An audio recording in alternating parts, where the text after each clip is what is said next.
remercie Willy et je remercie François de nous permettre d'être ici. J'espère qu'il y aura d'autres occasions. Oh, je l'espère aussi. Et la première chose que j'aimerais dire, c'est que j'ai été très impressionnée par tout ce que je viens d'entendre, à un point inimaginable. Je ne m'attendais pas à évoluer dans des sphères, c'est pas que je vous les considère, je veux dire, mais c'est des sphères vraiment stratosphériques qui sont loin de ce que je raconte dans ce livre. Ce livre est le 4e que j'ai écrit. Et je crois que le plus simple, c'est que je vais aller au plus simple, c'est-à-dire me présenter à ceux qui ne me connaissent pas, en lisant la courte bio de la 4e, et à ceux qui n'ont pas lu le livre, je lirai la présentation aussi de la 4e. Donc je vais commencer par la courte bio, afin qu'on sache un petit peu que je n'étais pas institutrice. Loin de là. Donc voilà, vietnamienne d'origine, belge par adoption, c'est-à-dire après la guerre du Vietnam, où je suis devenue une exilée après, la Belgique ayant bien voulu me recueillir. Donc vietnamienne d'origine, belge par adoption. Thieu Nguyen Nguyen a vécu aux États-Unis et en Afrique. Diplômée de l'Université libre de Bruxelles, arrivée à l'écriture comme à un rendez-vous avec l'évidence, c'est à sa terre natale qu'elle a quitté à 18 ans qu'elle consacre ses premiers ouvrages, des romans historiques formant une trilogie. Le journaliste français, Soleil fané, Les guetteurs de vent. Finaliste de plusieurs prix littéraires, elle a remporté le prix de lycéen et le prix Sœur optimiste avec les journalistes français. Entre larmes et rires, vicissitudes et zen attitude, les mots d'amour « je les aime tant » et l'autopsie d'une séparation. Donc ça c'est la petite bio et maintenant la petite présentation du livre. C'est tellement loin de ce que je viens d'entendre. C'est l'histoire d'un homme infidèle, d'une femme bafouée. C'est l'histoire d'un homme qui aime jouer au poker, d'une femme qui aime les mots d'amour. Le livre s'appelle « Les mots d'amour, je les aime tant ». C'est l'histoire d'un pacte du silence, de la solitude du coureur de fond. C'est l'histoire d'une bataille sans cesse recommencée, car désapprendre à aimer est un chemin douloureux. Ce qui se construit avec le temps demande du temps pour se déconstruire. Attachement, arrachement, détachement, dans ce processus de l'amour qui naît et meurt, je suis seulement au stade de l'arrachement et de la douleur qui va avec, dit la narratrice. C'est l'histoire d'une victoire. Là, je vais lire quelques passages. Et comme toujours, je commence par le commencement. Mais pour continuer dans la simplicité, je commence par le commencement, mais je ne vais pas lire jusqu'à la fin. Donc, ne vous affolez pas. Enfin, ce qu'on peut aussi ajouter, c'est que, comme tu ne vas pas lire tout le bouquin, on peut retrouver, je veux dire, ta biographie ou bien ce qu'on a échangé lors de nos causeries, donc sur YouTube ou bien sur Facebook. Il y a 1 heure de confession que j'ai pu obtenir de la part de Touillette.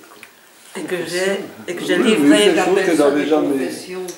des choses qu'elle n'avait peut-être pas révélées ou pas encore dit, mais on en a parlé. Ah ouais. Et je pense que CJ a aussi fait des confessions à un moment donné, notre ami François aussi. Mais je pense que tout le monde vient sur le fauteuil du psy à la maison. Oui, on ne sait pas très bien si c'est le psy ou le jésuite, mais en tout cas, c'est dans la confession. J'ai toujours rêvé d'être moine confesseur, mais dans un couvent de nonnettes. À toi, Touillet. Donc, le prologue. J'habite entre ciel et terre. De ma fenêtre, la vue ne se heurte pas à la jointure de ces deux forces. Une vaste prairie me la dérobe. dont les lignes douces font penser aux rondeurs de l'enfance. Quand le temps est favorable, les chevaux y galopent sous le regard tranquille des vaches qui ruminent leurs pensées en même temps que leur nourriture. Une herbe que je devine grasse et tendre. En hiver, la neige venue, la prairie se couvre d'un manteau blanc sur lequel se dressent, immobiles et amaigris, des arbres dépouillés de leur feuillage. Leur tête griffe la peau du ciel et me dessine un horizon dentelé à l'image de l'existence et ses aspérités. Quand arrive le printemps, le vent m'apporte le craquement des branches, gonflées par la sève nouvelle. Le lait de la terre accomplit son voyage fixé depuis l'éternité. Vigoureux et tenace, il berce l'écorce encore wadie. Là où il sointera, écloront feuilles et fleurs, d'où nous viendront fruits et miel. L'été, la nature à son apogée ploie sous le poids de l'exubérance. Le soleil ardent brouille pistes et frontières. L'orgue jette met le feu au désir, le désir source de souffrance, mais aussi de vie. Rien ne continue, l'automne est là, les feuilles rougeoient sans pourpre flamboie.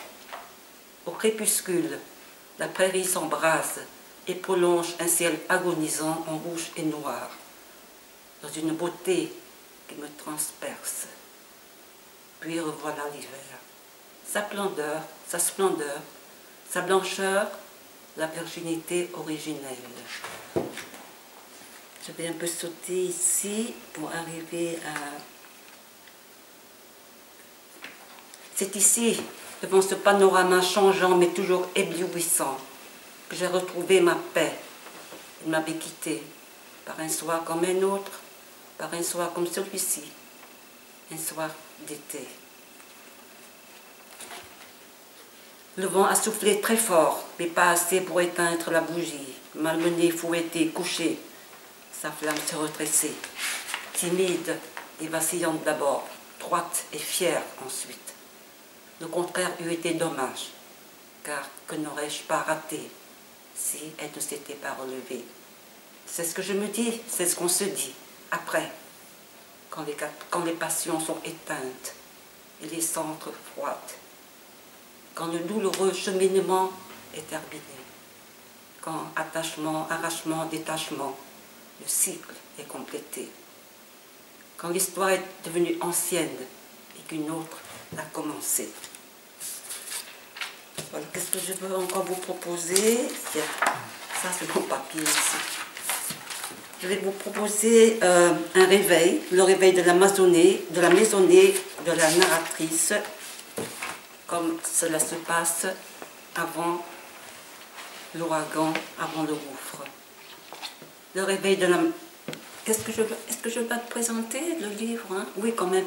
Donc, l'histoire, c'est un mariage de 20 ans qui se termine, qui commence à se déliter quand le mari annonce à sa femme, donc après 20 ans de mariage, alors que les enfants, après le dîner, alors que les enfants sont à côté, dans la pièce d'à côté en train de regarder la télé, le mari annonce à sa femme qu'il vient d'avoir un enfant avec une autre femme, qu'il voit depuis 5 ou 6 ans.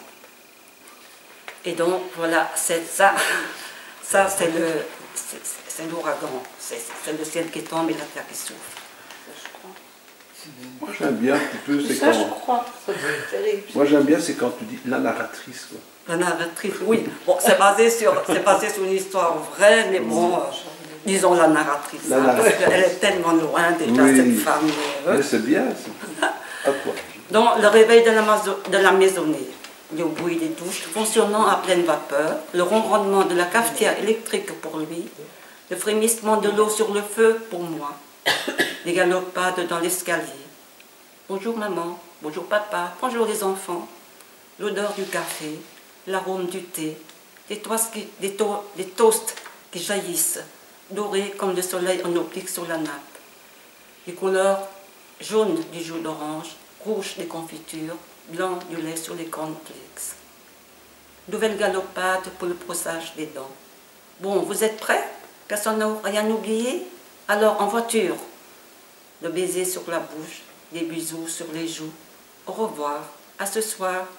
Le grincement de la porte du garage dans ses gonds. Du grissement du gravier sous sa voiture dévalant la pente.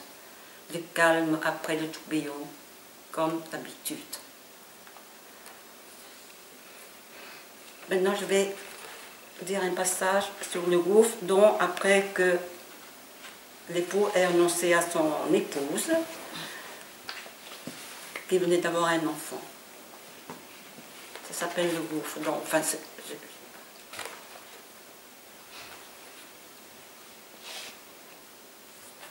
le tout est de te dire et je tiendrai, il le faut. Donc, c'est-à-dire que le mari propose à sa femme de faire un ménage à trois. Et elle, un fameux deal. Hein. Et elle accepte parce qu'elle aime toujours et qu'il y a 3 enfants et que voilà, il faut un foyer. Et donc elle doit tenir. Il le faut. Je répète ces 3 syllabes comme un mantra et glisse dans le sommeil. Il se découpe en morceaux. À chaque fois que j'émerge, le doute revient m'empoisonner. Les yeux au plafond, je me persuade que je dors encore. Je suis en train de faire un cauchemar avec toute cette histoire. Elle, l'enfant, l'accord, dans l'accord de partage. Et que je vais vraiment me réveiller. Je me vois tout lui raconter au matin comme une bonne blague. Je l'entends s'exclamer, « Chérie, où es-tu allé chercher tout ça? C'est fou comme tu as de l'imagination. Tu devrais écrire un roman. » Puis je me rends compte que je suis vraiment réveillée, que cette histoire est réelle et non le produit d'une imagination débridée, que je ne sais pas encore tout, alors que je sais, alors que ce que je sais déjà me tue. Et le désespoir me happe, me broie, me précipite dans le gouffre. Il n'y a rien dans le gouffre. On a beau écarquiller les yeux, c'est le noir. On a beau tendre les mains, c'est le vide. On a beau prêter l'oreille, c'est le silence. Il n'y a que soi dans le gouffre. Soi et rien d'autre. Un soi incongru, ridicule, vulgaire, car il ne sert plus à rien. Sans utilité, il devient superflu. Sans finalité, le voilà errance. Sans miroir, son nom est solitude. On en vient à le haïr, à vouloir le supprimer. Basta avec ses rêves brisés, la ferme avec ses illusions perdues, merde avec sa vie foutue. Nous fait chier à souffrir écorché vif toute tripe d'or, comme s'il n'a que ça à faire. Tais-toi et crève. On veut donc le supprimer, tant il nous pourrit la vie. Mais il faut de l'énergie pour arrêter de respirer et de la bravoure pour quitter. Or, il n'y a rien dans le gouffre, à part soi. Est-ce que je lirai encore un autre passage? Ah oui, on a faim maintenant.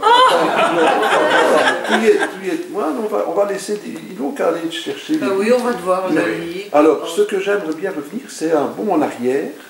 Oui. Une autre grande déchirure aussi, c'est lorsque vous fouillez le Vietnam. Il y a un verre de vin et une assiette. Oui, dans 10 minutes, on va Oh, voir. je voulais dire, on a faim Mais de la suite, c'est ça. Ah non, oui, bien sûr.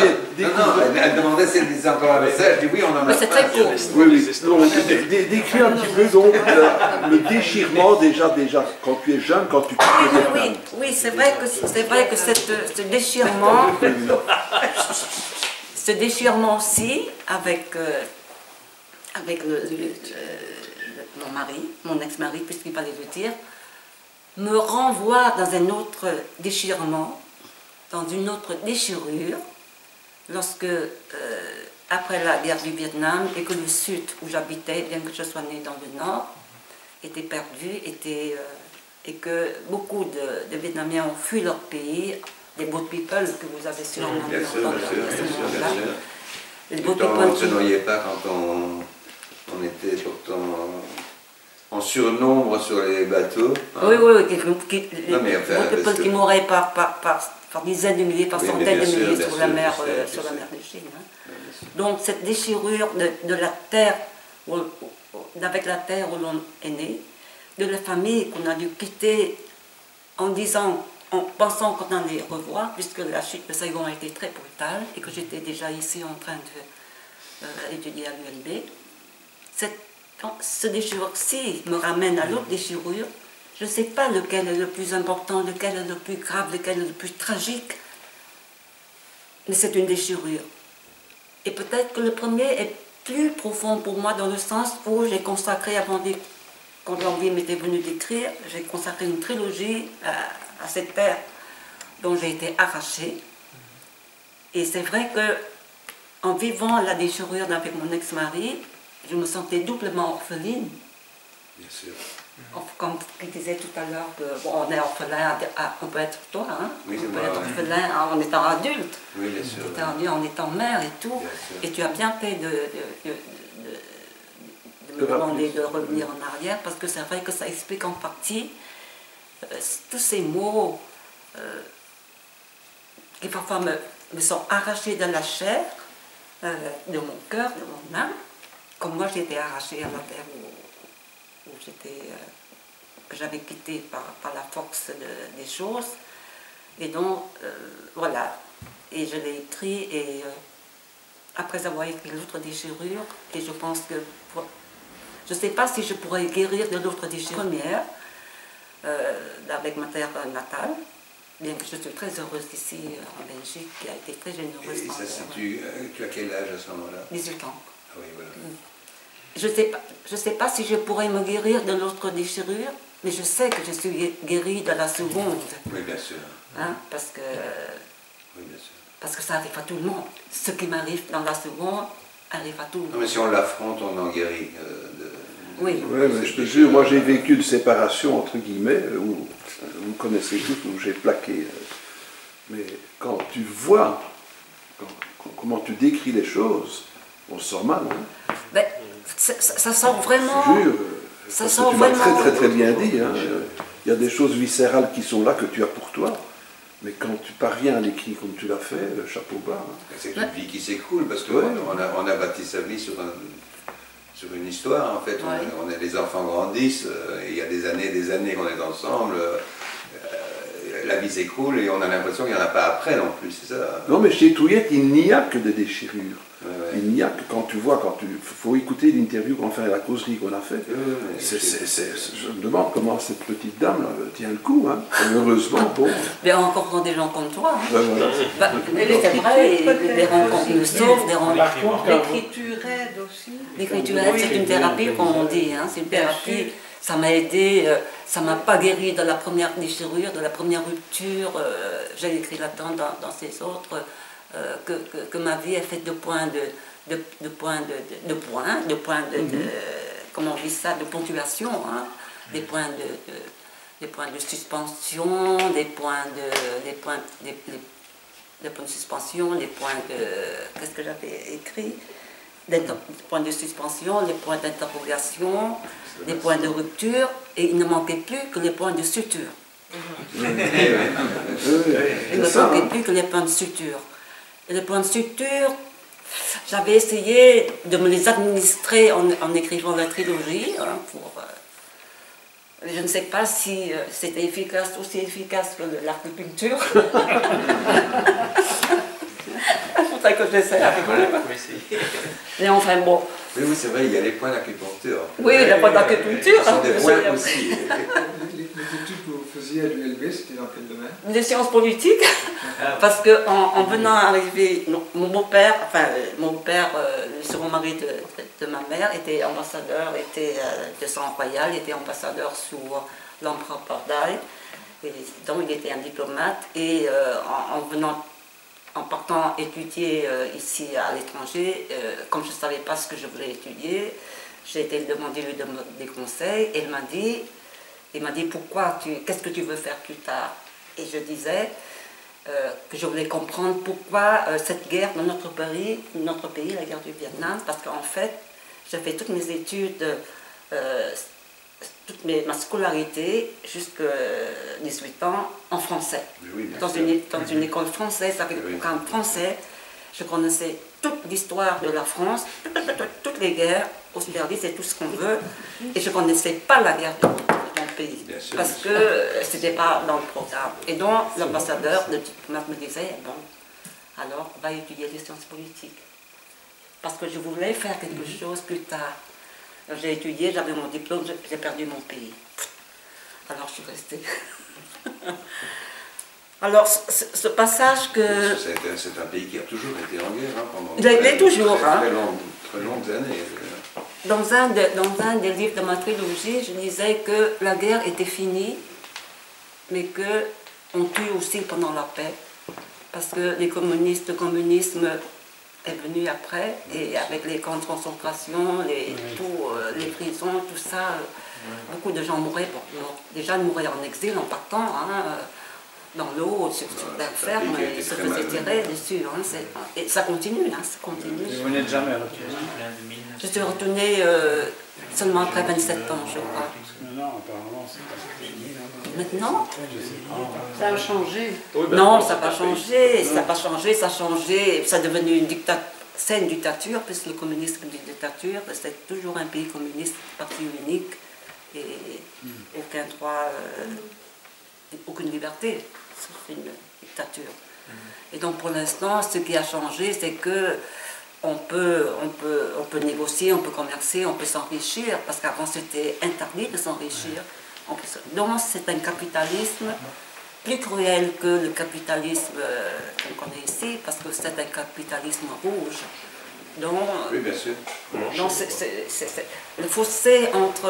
le fossé social est terrible entre les fortunes colossales et les misères abyssales. C'est vraiment le... Comment en Chine, C'est ce qui se En passe Chine, c'est moins oui, qu'au Vietnam. C'est moins qu'au Vietnam. on en parle moins, c'est-à-dire qu'on est... c'est moins. Oui, je ne vais pas faire une peinture... C'est un pays qui s'ouvre au tourisme beaucoup. Oui, mais ça Il y a beaucoup de tourisme, mais il y a beaucoup de pays qui accueillent le tourisme et le tourisme détruit le pays. Oui, mais en même temps, ça cache... Ah oui, Oui, non, ça je... non, c'est vrai. Oui, mais avant c'était impossible. Oui, C'était impossible de mettre les pieds. Non, ça a commencé à s'ouvrir en 1986, parce que le régime, moi je n'appelle pas ça un gouvernement, le régime s'était rendu compte qu'il devait s'ouvrir à l'extérieur, parce que à cause d'une économie qui était moribonde, qui était comment on dit, qui vivait de la charité internationale, puisque le pays ne produisait rien, puisque bon, si tu produis et que tu ne reçois pas le fruit de ton travail, tu ne produis plus. Tu élèves une vache et tu dois l'offrir au régime, et donc tu ne vas plus rien faire. Et non, l'économie était tellement dans le fond que le pays a dû s'ouvrir à l'économie capitaliste. Et donc le peuple a commencé à pouvoir commercer librement et à s'enrichir. Et ils ont couru après la richesse. Enfin, bon. Donc la situation n'est pas tellement meilleure maintenant, sauf que ce n'est plus la guerre qui tue, mais c'est la misère qui tue. Alors je vais revenir sur 223 parce que je crois que le temps passe. Et on pourra faire une conversation à table plus tard si vous voulez bien. 223 parce que là... Femme de poigne, hein? Oui. On en est venu au numéro aussi. Hein. Non, je suis presque à la fin. D'accord, c'est pas la page 69. Quoi. Apprendre à des... Je peux dire ou je vais arrêter? Oui, arrête de l'interrompre. Ok, donc page 222, toujours des chiffres. Apprendre à désaimer est un chemin douloureux, car c'est alors que les souvenirs reviennent, les plus beaux, comme pour nous faire plus mal. C'est alors que le corps se rappelle les premières fois, en les glorifiant, pour les rendre inoubliables. C'est alors qu'on doute de soi, de son bon sens. L'homme est-il fait pour être fidèle? Et exiger qu'il... Je parle de l'homme du sexe masculin, hein, pas de l'humain, hein, quand on regarde ensemble. L'homme est-il fait pour être fidèle? Et exiger qu'il le soit, ne revient-il pas à exiger des papillons qui butinent une seule et même fleur sa vie durant? N'est-ce pas aller contre la loi de la nature? C'est alors qu'on s'interroge. C'est quoi le bonheur? Est-on heureux parce que tout est acceptable? Ou c'est parce qu'on est heureux que tout est acceptable? Sommes-nous faits pour être heureux en permanence? Le bonheur tous les jours, est-il encore du bonheur? C'est alors qu'on philosophe. Nous sommes des êtres éphémères. Notre tristesse découle de nos rêves d'éternité. L'humain est un animal triste. Entre deux moments de tristesse, il croit qu'il est heureux. Et je le regardais, moi, dans l'ex-époux. Et je me disais que je ne le connaissais pas, dans le fond. Que j'avais vécu à côté d'un étranger des années durant. Que j'avais aimé un homme au double visage, à la double vie, et passant de l'une à l'autre avec une aisance confondante, persuadé qu'il ne faisait rien de mal, car protégé par son silence et une faculté de dissimulation hors pair, je n'en souffrais pas. J'avais aimé un homme qui regardait le monde à travers ses lunettes et projetait ses attentes sur les autres, sur elle, qui devait rester dans l'ombre ad vitam, ainsi qu'elle lui avait promis, sur moi, qui accepterait de le partager ensuite. J'avais épousé un homme qui refusait de grandir, comme un enfant refuse de perdre ses jouets. Voilà, assez d'histoire. Bravo.